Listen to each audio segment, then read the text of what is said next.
The autumn sunlight streamed through the tall windows of Princeton's Hamilton Hall, casting long shadows across Professor James Caldwell's economic history class. The lecture hall hummed with the low chatter of students settling in for the morning session. Professor Caldwell, dressed in his signature navy turtleneck and tweed jacket, reviewed his notes at the podium, occasionally glancing at the third row where Barron Trump sat. At 19, Barron was the youngest student in the advanced economics course. His presence had caused quite a stir when the semester began 3 weeks ago. Though he kept to himself, his impeccable blue suits and the unmistakable Trump name made anonymity impossible. Professor Caldwell cleared his throat, silencing the room. Today we're discussing economic privilege and its impact on academic standards. His voice carried clearly to the back row, a topic particularly relevant in our current climate. Barron's pen moved steadily across his notebook, his expression neutral as he took notes. Unlike his more vocal father, the younger Trump maintained a composed demeanor that frustrated those who expected controversy. The correlation between inherited wealth and educational opportunity, Caldwell continued, his eyes drifting toward Barron, raises important questions about merit in our institutions. Emma Chen, a senior sitting near the front, raised her hand. Professor, shouldn't we focus on the economic theories in the syllabus rather than on current politics? This is relevant economic theory, Ms. Chen, Caldwell replied with a tight smile. The distribution of educational resources directly impacts economic mobility. His gaze returned to Barron.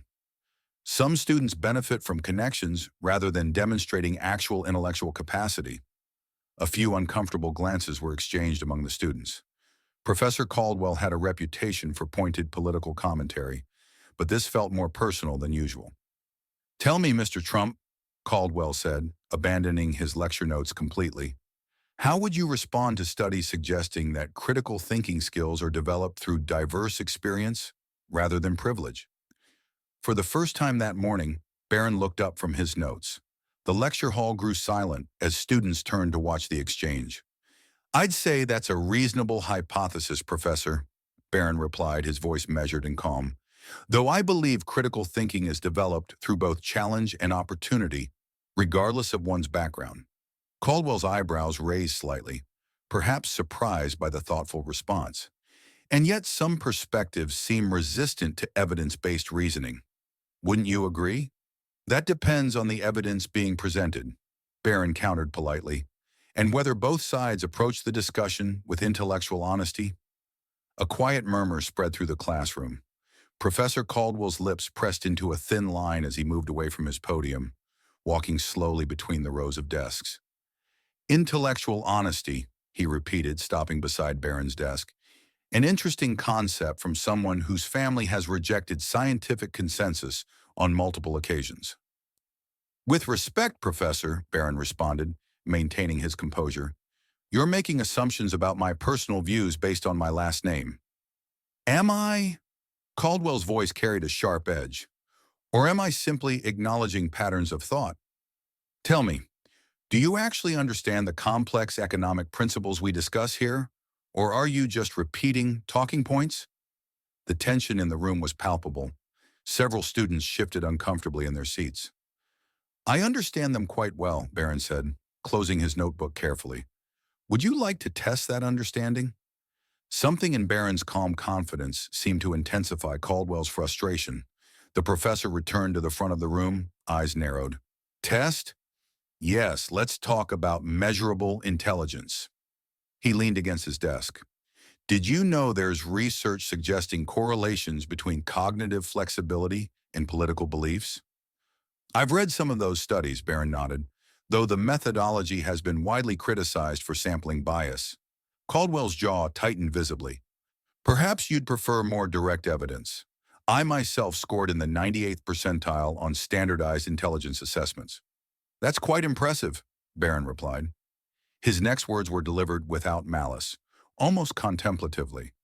Though I've always wondered why the truly intelligent rarely need to announce it. A few surprised chuckles broke the tension. Caldwell's face flushed slightly. Let me be clear, he said, his voice rising. Your presence in this class represents everything wrong with our educational system.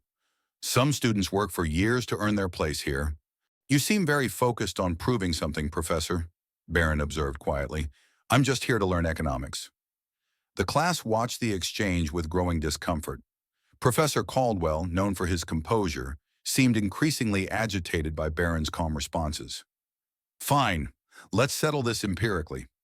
Caldwell straightened his jacket. The university partners with Mensa for assessment services. I propose we take supervised IQ tests. The entire class can participate. Unless, of course, you're afraid of objective measurement. Barron considered this for a moment. Actually, Professor, I think that's a fair proposal. His expression remained unchanged. Though IQ tests have their limitations as measures of overall intelligence. Concerned about your performance already? Caldwell's smile didn't reach his eyes. Not at all, Barron replied, but I'd like to suggest a condition. If my score proves higher than yours, would you acknowledge that intelligence exists across the political spectrum? A wave of whispers swept through the classroom. One student in the back let out a low whistle. Caldwell laughed, but it sounded forced. You actually think you could outscore me? Fine. His expression hardened. And when you score below the class average, as I predict, you'll transfer to a more appropriate course level. And if I score higher, Barron replied calmly, you'll admit that intelligence isn't determined by political affiliation to the entire class. Deal, Caldwell agreed, extending his hand. I'll arrange it with the testing office today. They shook hands and an electric current of anticipation ran through the classroom. For the first time that semester, everyone would be attending the next session. News of the challenge spread across campus faster than the autumn leaves fell. By Friday afternoon, when the results were scheduled to be revealed, the lecture hall was packed. Even students from other departments had found excuses to attend. Professor Caldwell arrived early, accompanied by Dr. Eliza Washington, the university's Mensa coordinator. His usual confidence seemed amplified as he organized papers at the podium, occasionally smiling to himself. When Barron entered precisely 3 minutes before class was scheduled to begin, conversations quieted. He took his usual seat without acknowledging the stares, setting his leather notebook on the desk with the same deliberate calm he always displayed. Before we begin today's actual lesson, Caldwell announced after the bell, I believe we have some results to discuss. He gestured to Dr. Washington. For transparency, I've asked our Mensa liaison to share the findings directly. Dr. Washington, a small woman with gray-streaked hair and wire-rimmed glasses, stepped forward. Thank you, Professor. I've administered and scored the tests according to standard Mensa protocols. She held up a folder. I should note that all scores are confidential unless individuals choose to share them. I waive my confidentiality, Caldwell announced immediately, in the interest of academic transparency. As do I, Barron added quietly from his seat. Dr. Washington nodded. Very well. The class average was 124, which is quite impressive. The score distribution ranged from 108 to 145, with 2 outliers. Caldwell's smile widened. And those outliers? One score of 147, Doctor. Washington said, consulting her notes, and one of 152. A murmur ran through the classroom. Scores above 140 were considered genius level, and 2 such results in one class was remarkable. Caldwell stepped forward, unable to contain his eagerness. I assume my score is one of those? Yes, Professor Caldwell, Dr. Washington confirmed. Your score is 147, which places you in the 99.9 percentiles. Quite exceptional. He nodded as if this was exactly what he'd expected, his gaze fixed on Barron, anticipating the moment of triumph. And the other score? A student called out. Dr. Washington glanced at her notes. Mr. Trump scored 152 inches. The silence that followed was absolute. Professor Caldwell's expression froze, his triumph evaporating in an instant. There must be some mistake, he said finally, his voice tight. There's no mistake, Doctor, Washington replied calmly. Both tests were scored twice, following standard procedure. But that's impossible, Caldwell insisted, his face flushing. He must have had prior knowledge of the test questions or… Professor, Dr. Washington interrupted firmly, All participants took the same test under identical controlled conditions. The results are valid. Barron remained in his seat, his expression unchanged. He hadn't moved to celebrate or gloat. If anything, he seemed slightly uncomfortable with the attention now focused on him. Caldwell gripped the edges of the podium, visibly struggling to process this unexpected outcome. The classroom remained silent, students watching to see how he would respond to this public challenge to his worldview. "I believe we had an agreement, Professor," Barron said quietly, breaking the tension. Caldwell's jaw worked silently for a moment before he spoke. "A test score is just a number," he said finally, his academic demeanor crumbling slightly. "It doesn't negate the fact that some beliefs are fundamentally flawed." "You're right," Barron replied, surprising everyone. "A test score is just a number." Caldwell blinked, momentarily thrown off balance. "Isn't it interesting," Barron continued thoughtfully, "that you're now dismissing the very metric you chose to judge my worth?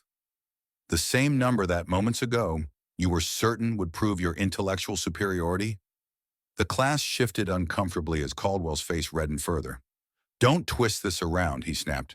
"This doesn't change the fact that—" "That what?" Barron asked, his voice still respectful but firm.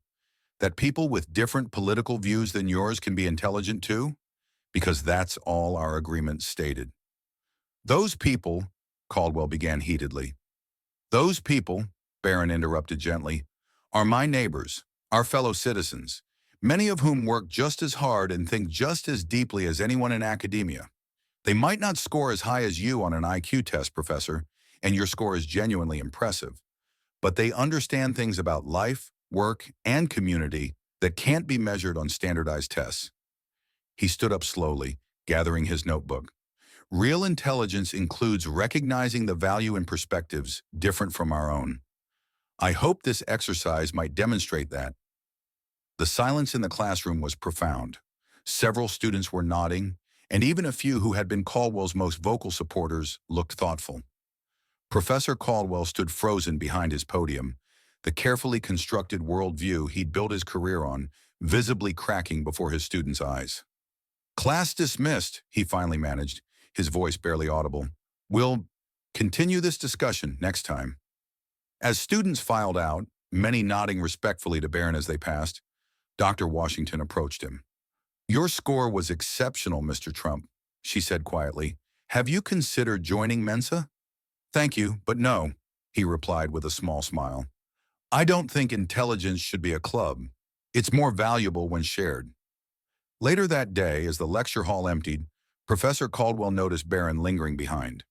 The young man approached his desk carrying a folder. "These are my notes from your previous lectures, Professor," Barron said, sliding the folder across the desk. "I've added some perspectives from my experiences working with my father's employees across different states. Their practical insights on economic impacts might interest you." Caldwell looked up, genuine curiosity breaking through his embarrassment. "Why are you doing this?" "Because good ideas can come from anywhere," Barron replied simply. "Even from people we initially dismiss." As Barron turned to leave, Caldwell called after him. "Mr. Trump." He paused, seeming to struggle with himself. "Your analysis of Williams' paper on market elasticity last week, it was actually quite perceptive. A small acknowledgement, but it was a beginning." The following week, Professor Caldwell's economic history class discussed the practical applications of theoretical models in rural economies, with contributions from students across the political spectrum. The lecture was one of his most engaging of the semester, because in the end, the greatest lesson wasn't about IQ scores or academic titles. It was about how intelligence, true intelligence, includes the wisdom to learn from those we disagree with, perhaps especially from those we disagree with. If you enjoyed this story, don't forget to subscribe for more thought-provoking content. Share your thoughts in the comments below.